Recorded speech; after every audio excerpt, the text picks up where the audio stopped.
Mi nombre es Ramón Espejo y estoy muy contento de estar con ustedes en La Mira, gracias a la señal en vivo de Visión Noticias Perú. Solo 28 días nos separan del 11 de abril, fecha en la que elegiremos al próximo presidente de la República, o en este caso, a los próximos 2 candidatos que pasarán a una eventual segunda vuelta y a los 130 congresistas que nos representen en el próximo Congreso Nacional, así como a los 5 parlamentarios andinos. El día de hoy, Ipsos Apoyo ha publicado el primer simulacro de elecciones, el primer simulacro que ha sido publicado además por el diario El Comercio y en el cual vemos un panorama bastante distinto al que hemos venido viendo al menos en las últimas encuestas. Si podemos verlo, por favor, para empezar a analizarlo. Esta es la foto que muestra el día de hoy Ipsos Apoyo, publicada por El Comercio el día de hoy. Vemos que la candidatura del señor Johnny Lescano se mantiene, pero ya muestra un crecimiento de 16.8%, seguido por Victoria Nacional, como el señor George Forsyth, de 11.2%. Esto es una sorpresa a mi parecer, pero vamos a analizarla en breves minutos. Tercer puesto lo tenemos a Renovación Popular del señor Rafael López Aliaga con 9.3%, seguido de Fuerza Popular de la señora Keiko Fujimori con 8.6% y Juntos por el Perú viene prácticamente pisándole los talones con la señora Verónica Mendoza con 8.4%. Hasta ahí el primer pelotón. Podríamos decir incluso que ya Acción Popular con Johnny Lescano comienza a despegarse un poquito de este pelotón, que podría ser el primero para que pelea el segundo puesto. Luego viene Podemos Perú del señor Daniel Urresti con 5.1%, Avanza País con 4.8% del señor Hernando de Soto, el Partido Morado del señor Julio Guzmán con 3.1%, y ahí nomás, pegadito, Perú Libre del señor Pedro Castillo, con quien estaremos el día de hoy conversando. Por cierto, él podría ser la sorpresa, aparece en todas las encuestas. Cierra este pelotón el señor César Acuña de Alianza para el Progreso con 2.6%. De ahí en más vienen otros candidatos que ya cerrarían, digamos, este simulacro que ha publicado el día de hoy el diario El Comercio y que ha realizado Ipsos Apoyo. Nos encontramos con Ángel Delgado, él es analista político reconocido, además con quien vamos a analizar estas cifras. Ángel, muy buenos días, bienvenido, estás en La Mira. Muy buenos días y muy agradecido por esta invitación. A la orden, pues, para analizar las encuestas y responder a las preguntas que sean pertinentes. Lo primero que hay que decir, y me gustaría que también nos ayuden en Switcher, es que no se puede comparar esta encuesta o este simulacro de hoy con las cifras que emitió IEP, el Instituto de Estudios Peruanos, el día de ayer, porque son modalidades completamente diferentes, entonces no tienen relación una de la otra. Esto es así, ¿verdad? Sí, claro, hay metodologías distintas y esas metodologías pueden arrojar diferencias en los resultados, sobre todo cuando todavía tenemos 2 características que están marcando este proceso. Hay todavía un amplio número de personas que no votan, que no deciden su voto y en consecuencia podrían hacerlo incluso en los próximos días o semanas, muy cercanas a las elecciones, y eso podría alterar completamente el cuadro. Y por otro lado, la otra razón es que siendo todavía las distancias muy pequeñas, es probable de que estos resultados al final puedan ser trastocados con los últimos sondeos y sobre todo con la concurrencia de las personas, de la población, el día de la cita electoral, el 11 de abril. Estas 2 razones son las que, a mi juicio, todavía hacen que estas cifras sean tentativas y no podamos tener un pronunciamiento claro sobre el panorama que se dibuja para el 11 de abril, a pesar que estamos ya a menos de un mes de que se lleve a cabo las elecciones. Ahora, la mayor diferencia de las metodologías que mencionas es que este es un simulacro, entiendo, hecho con cédula en mano, me parece, mientras que... Sí, esa es la diferencia. O sea, hay mayor precisión en las preferencias y la gente ante la célula opta en un sentido o en otro, con toda claridad. Ahora, lo que sí es verdad y que en lo particular me sorprende, y es lo que quería consultarte, y si podemos ver las imágenes de La República publicada el día de ayer con la encuesta, en este caso telefónica de IEP, es las tendencias. Ahí sí podemos encontrar diferencias, más allá de los resultados o la foto del momento. Vemos que La República publica ayer IEP, donde la candidatura del señor Forsyth se encuentra bastante relegada con una tendencia hacia la baja, mientras que este simulacro publicado el día de hoy de Ipsos más bien muestra a un Forsyth prácticamente recuperando terreno y volviendo a pelear el primer lugar. ¿Cuál es tu opinión al respecto? Bueno, ahí hay sí una diferencia importante, porque estas encuestas, a pesar de la metodología diferente, no puede tener resultados tan contradictorios. Ahora bien, el método del Instituto de Estudios Peruanos es un método de recordación. Y si hay algo que favorece a Forsyth es justamente la recordación, porque él, al haber sido un deportista reconocido, destacado, y haber tenido una importantísima exposición siendo alcalde, habiendo merecido, digamos, una suerte de favoritismo en su momento por parte del señor Vizcarra, él ocupaba siempre el primer lugar. O sea, a nivel de recordación, digamos, él tiene una ventaja, y es en esa encuesta donde aparece perdiendo terreno. Y la verdad es que ante la célula, ese cambio me resulta a mí un poco extraño. Y un poco contradictorio. ¿Me explico, no? Porque, repito, si de recordación se trata, Forsyth debería tener una ventaja superior a todos, porque si hay un candidato más conocido, más popular, cuyo rostro sea el de reconocimiento de todos, ese es Forsyth. Entonces, en esa encuesta, Forsyth debería estar en una tendencia, si no encabezando, ascendente. Ahí más bien, ahí aparece. Y ahora en esta encuesta Ipsos aparece, digamos, en un segundo lugar, que aparentemente cortaría la racha de crecimiento de Rafael López Aliaga. Ese es un asunto extraño que tendrá que ser elucidado. Ese es el otro punto en el cual tampoco coinciden ambas tendencias, para decirlo de algún modo. Si podemos verlo en pantalla, por favor. Esta es la publicación de La República el día de ayer, basado en la encuesta urbano-rural del Instituto de Estudios Peruanos. Ahí vemos que más bien el señor López Aliaga se encuentra segundo con 9.5, pero en ascenso, porque de la anterior encuesta, de la misma encuestadora, el señor López Aliaga ocupaba el quinto puesto, pero ya se veía una tendencia ascendente. Entonces podríamos decir que en este caso se entiende que ahora esté segundo, ¿verdad? Basado en esa tendencia. Sin embargo, lo de Ipsos ahora contradice la tendencia y lo vuelve a relegar a un tercer puesto, y eso es lo que también sorprende, porque, como decías bien tú, Forsyth estaría peleando nuevamente el segundo puesto en desmedro de la candidatura de López Aliaga. Hay algo que no cuadra bien. Algo que no cuadra bien, me refiero a nivel de las tendencias, porque yo no veo ninguna razón importante por la cual López Aliaga haya sido frenado en su ascenso y entre en una curva declinante.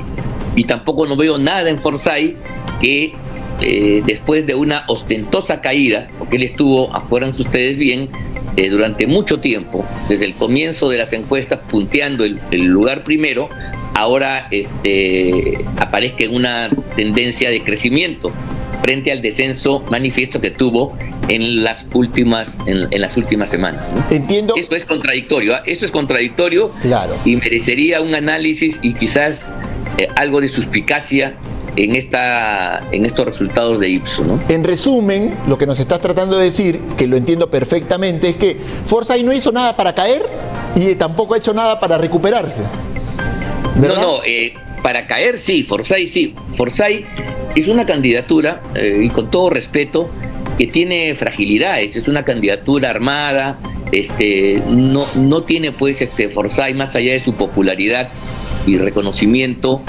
talla de estadista. Yo creo que cuando digo esto no estoy diciendo nada extraño, y por esa razón entonces, a la hora que él empieza a ser confrontado en sus distintas intervenciones, la verdad es que no ha transmitido mucho, y se ha equivocado bastante. Eso es un tema que podemos comprar y eso ha hecho que pierda su primer lugar y empiece una caída lenta, pero en sentido de ir bajando en las preferencias.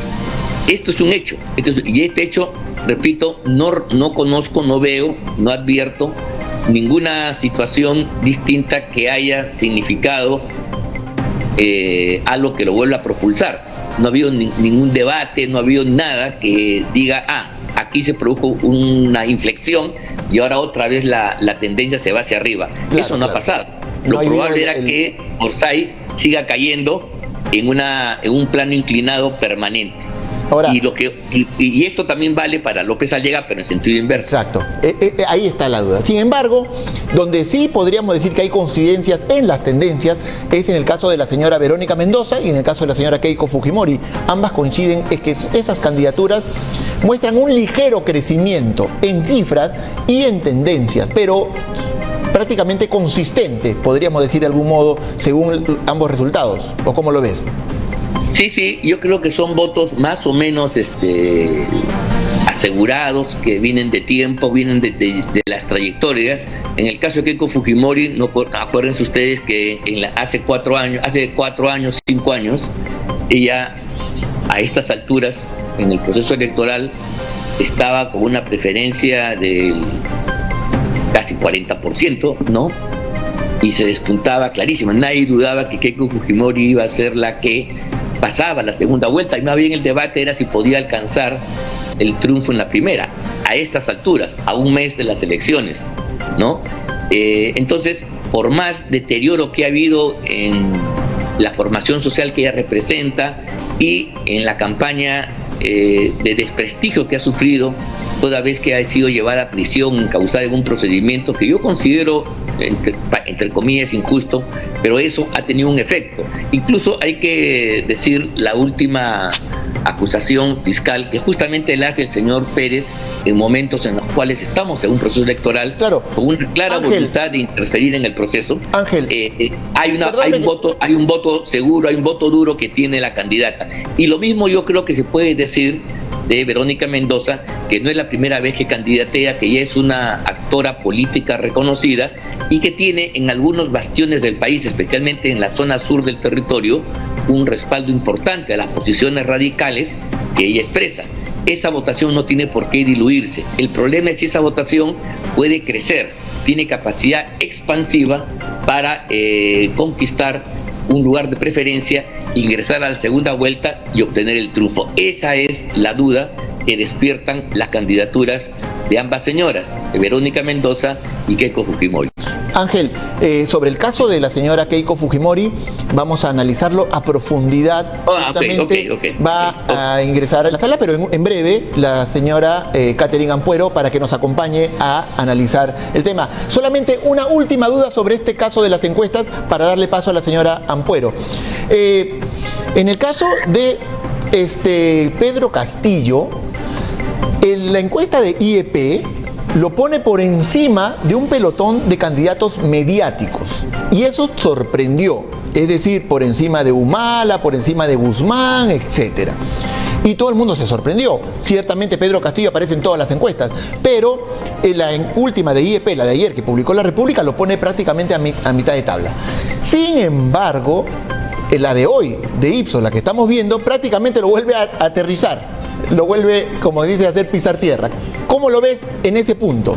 Bueno, eso es más difícil de medir, pero yo quiero decir que Pedro Castillo no es un desconocido. Él fue el máximo dirigente de la huelga magisterial de hace 3 años, que llevó a la censura de la ministra del ramo.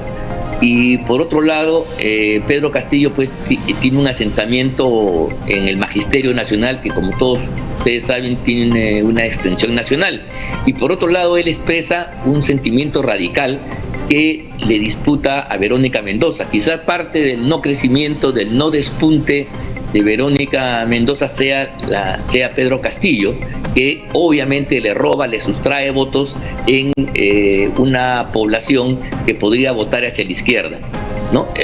Igual cosa que yo creo que hace a su manera Lescano, con su radicalismo, que también afecta y frena cualquier ascenso de Verónica Mendoza. Entonces, creo que Pedro Castillo es un fenómeno importante, creo que expresa el sentimiento, mira tú, de esa gente que hasta ahora ha estado diciendo no opino, no voto, no voy a ir a votar.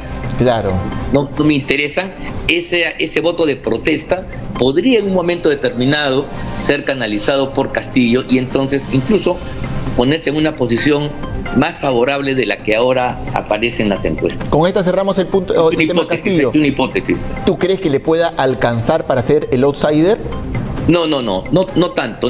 Eso implicaría que todo el Perú ha girado a la izquierda y ahí en todo caso el radicalismo también está expresado, uno en Verónica Mendoza, que está en los puestos de preferencia, y dos en Lezcano, que con su discurso y sus propuestas también puede ubicarse de alguna manera en ese sector, aunque está encapsulado en una fórmula de Acción Popular, que es un partido con otras características, pero que sin embargo esta combinación de radicalismo del candidato y la tradición de un partido que tiene años en la historia política del país podría resultar interesante y beneficiosa para estos propósitos de él, ¿no? Muy bien. Ángel, dos hechos han ocurrido en esta semana que ha prácticamente impactado en la campaña electoral y tiene que ver con la participación del Ministerio Público en la misma, puesto que la señora, el señor José Domingo Pérez ha formalizado su acusación contra la señora Keiko Fujimori, 41 implicados más, incluido el partido Fuerza Popular. Y también el Ministerio Público ha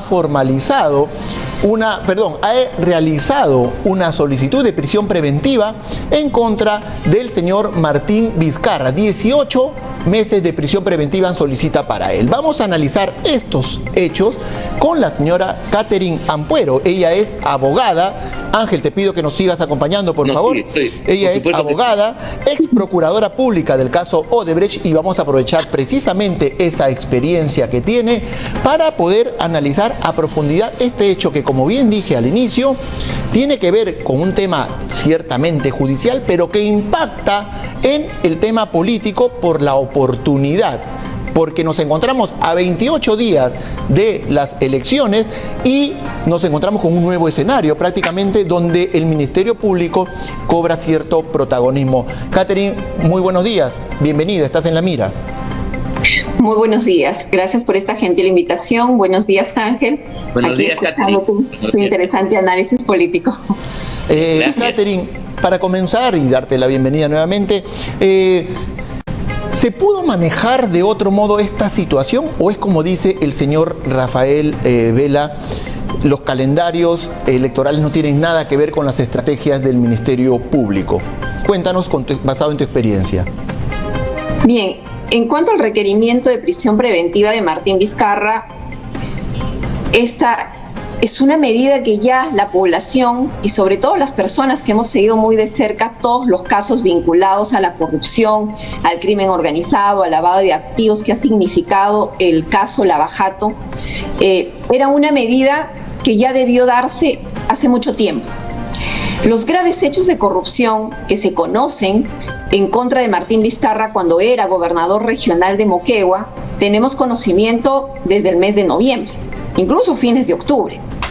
Sin embargo, no hemos visto la misma estrategia legal a la que estamos acostumbrados que actúen los fiscales que conforman el equipo especial, porque hemos visto otros casos que, por ejemplo, que han implicado a expresidentes como Ollanta Humala, como Alejandro Toledo, como el expresidente Alan García también, el expresidente PPK, que cuando ya tenían la información, en este caso del aspirante a colaborador eficaz, Barata, automáticamente dictaban una medida de prisión preventiva y procedían a judicializar el caso. O sea, pasaban de la etapa de investigación preliminar, pasaban a la etapa de investigación preparatoria, que implica llevar el caso ante el Poder Judicial.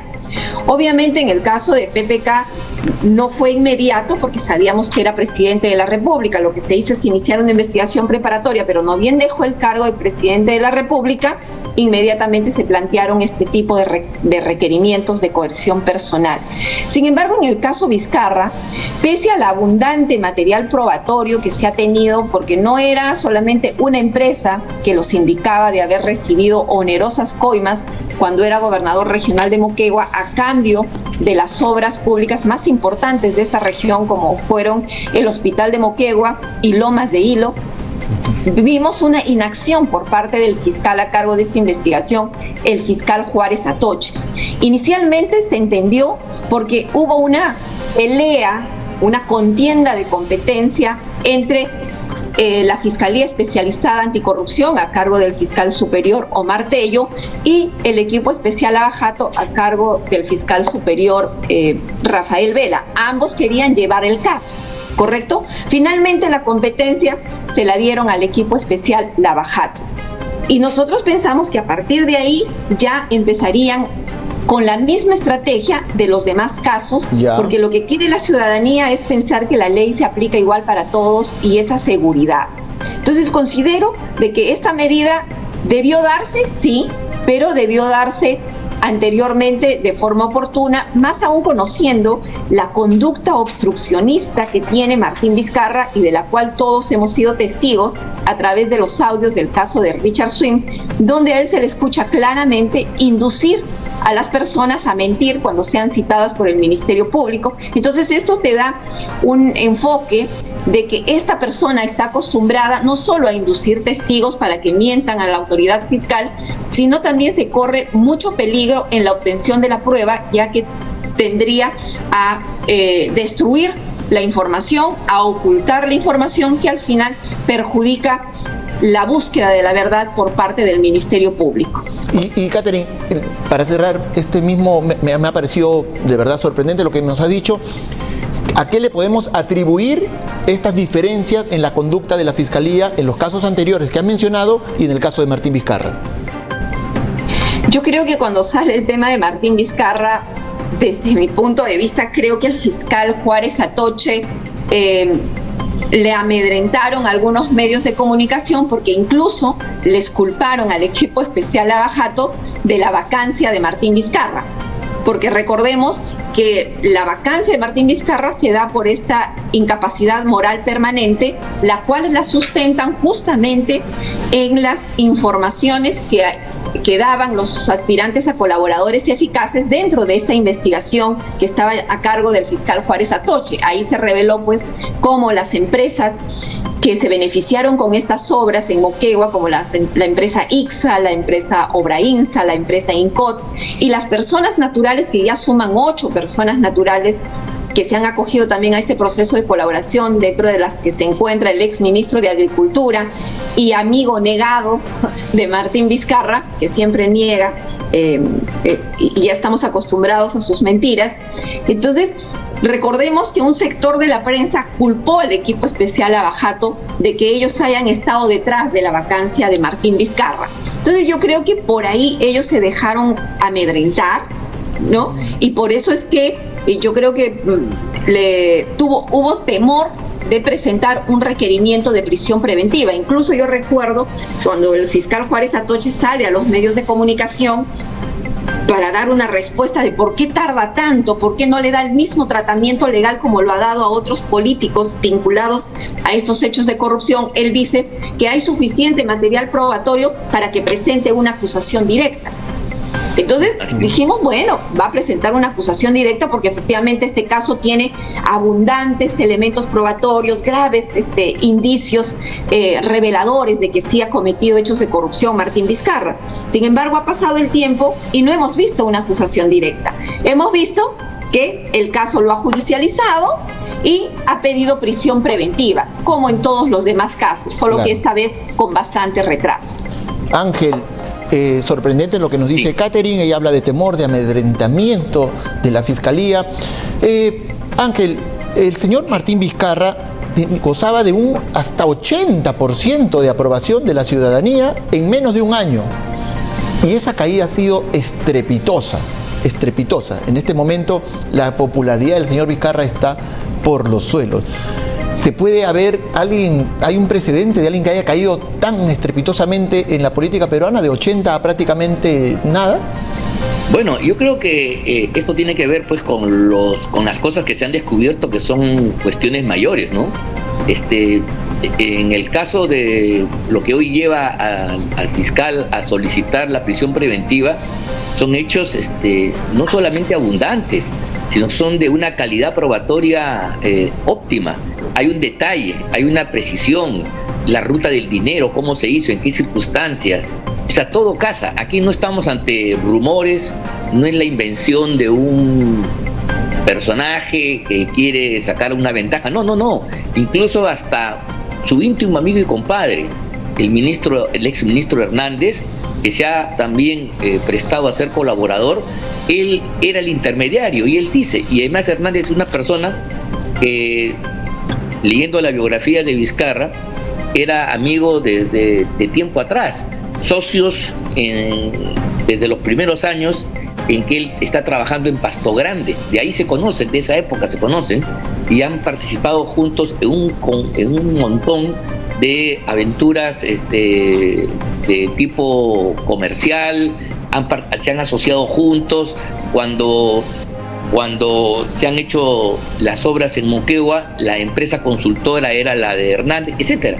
Entonces todo casa perfectamente, y más bien lo que aquí sí sorprende es la demora, porque mira tú, si la decisión del fiscal o de impulsar la acusación directa, como dice Catherine, por un lado, o en su defecto dar esta medida de prisión preventiva, lo hubiera hecho ya una vez producida la vacancia. Estoy hablando en el mes de noviembre, claro, ¿no? En el mes de diciembre, enero, antes que el señor se presentara como candidato. Una candidatura que está objetivamente reñida con lo que dice la Constitución y la ley. No hay que ser muy profundo en materias jurídicas para saber eso. Y además, advertir de que esta es una maniobra para poder exculpar, para ganar tiempo y tener algún tipo de beneficio que la condición de parlamentaria, que no le corresponde a Vizcarra, podía darle. Si esto se hubiera producido, por ejemplo, a comienzos del mes de enero, esto creo que nos hubiera librado de la burla que ha significado un Vizcarra en enjuagues raros con el Jurado Nacional de Elecciones, con el presidente en particular, para seguir en carrera a pesar que no lo había. Pero no lo hacen, lo han aguantado, y ahora lo mezclan con un tema de Keiko Fujimori, en la cual yo supongo que Catherine, como experta, tendrá también una opinión.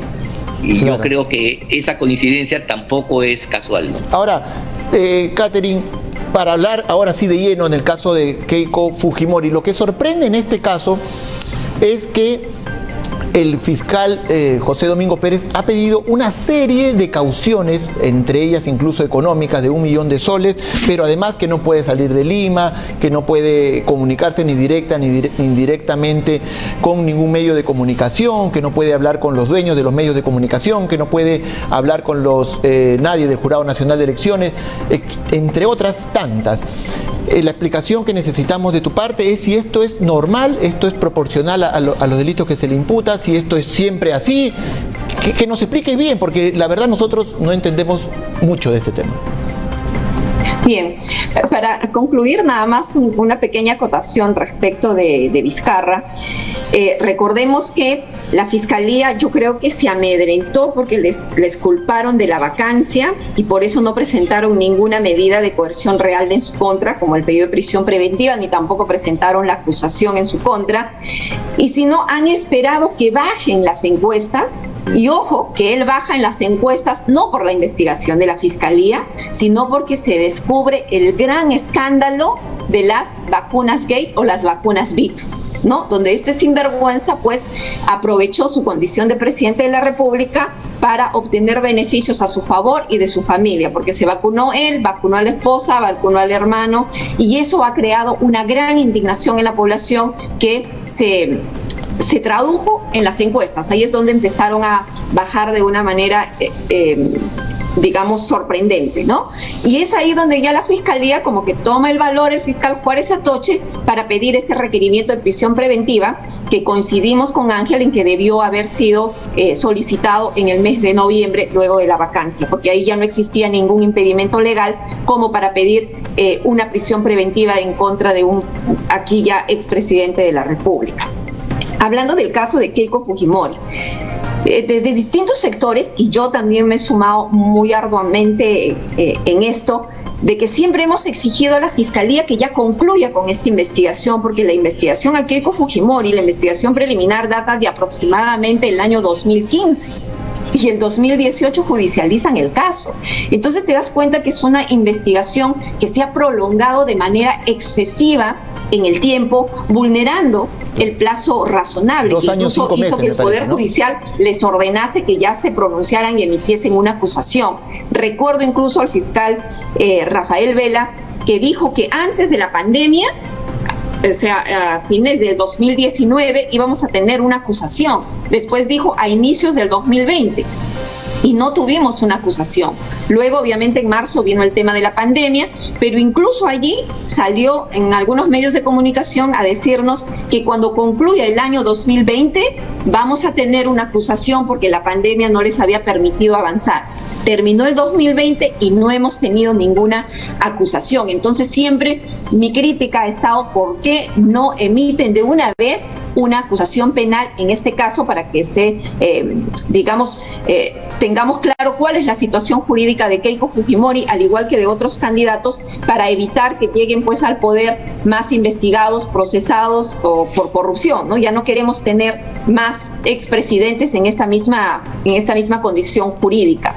Ahora se presenta la acusación y obviamente lo hacen en plena campaña electoral, prácticamente a un mes de las elecciones generales, y con unas medidas que realmente, pues, aunque digan que no, está prácticamente dirigido a que ella no haga campaña política, claro. ¿No? Son las medidas de restricción, desde mi punto de vista, son absolutamente arbitrarias y llenas de sesgo político. Aunque digan que la justicia no se politiza, en este caso específico creo que por las medidas de restricción que está solicitando el Ministerio Público al Poder Judicial están llenas o plagadas de un sesgo político inminente. Sin embargo, también debo señalar de que esta acusación en contra de Keiko Fujimori por 30 años no va a impedir de que ella continúe como candidata. Claro. Porque la única prohibición aprobada por el Congreso de la República es que los que pretenden ocupar algún cargo de elección popular, claro, como es la presidencia de la República, tiene que ser... Sobre el tema de los plazos, permíteme que lo tengo reservado para una siguiente pregunta. Más bien me quiero hacer la última pregunta al amigo Ángel. Te pido que te quedes con nosotros, Catherine, para poder...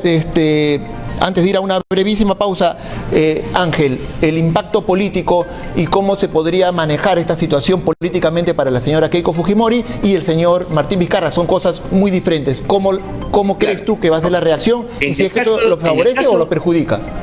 No, en el caso de Martín Vizcarra la cosa es clara. Ahí parece ser que esto se ha demorado para tener una coyuntura de modo tal que la Fiscalía se alinee con otros intereses. Y entonces, ya que a una persona que objetivamente ya ha perdido peso y gravitación en la política nacional como es Vizcarra, y sobre el cual hay un cúmulo enorme y de detalle de información probatoria que justifica la medida planteada. Repito, en el caso de Vizcarra, nuestra crítica apunta a que esto debe haberse producido a fines del año pasado o a comienzos de enero, antes que el señor se inscriba como candidato, y le hubiéramos evitado al Perú el bochorno que significó la inscripción de esta candidatura absolutamente ilegítima. Okay. Correcto. Pero en el caso de Keiko Fujimori, yo quiero decir lo siguiente, que el juego político está otra vez en la oportunidad. Mientras que en el caso de Vizcarra hay demora, aquí sí hay un apresuramiento. Porque mira tú, lo que viene después de esto es el control y todavía el largo proceso denominado juicio oral, ¿no? Esto va a demorar, dicen los expertos, 1 año por lo menos en determinar Mira, está en el señor Nadine Heredia y Humala, están en la etapa del control de la acusación fiscal, ¿te das cuenta? Y todavía no se formaliza y todavía no se ingresa de plano a la fase de juicio oral. En consecuencia, ¿qué significado tiene que justamente a un mes de las elecciones salga esta información si no es el de causar un impacto político negativo, indudablemente, en las aspiraciones de la señora Fujimori? Eso yo creo que no lo podemos negar. Si esto lo hacían un mes después, claro, era igual, no absolutamente cambiaba la historia, pero la oportunidad en este caso sí tiene un contenido y un color político determinado. Muy bien, Ángel, te agradecemos mucho tu participación en este programa. Te comprometo a estar en la semana para seguir ampliando esta información. Nos quedamos contigo, Catherine. Vamos a ir a una brevísima pausa comercial y regresamos con En la Mira. Pausa, estamos.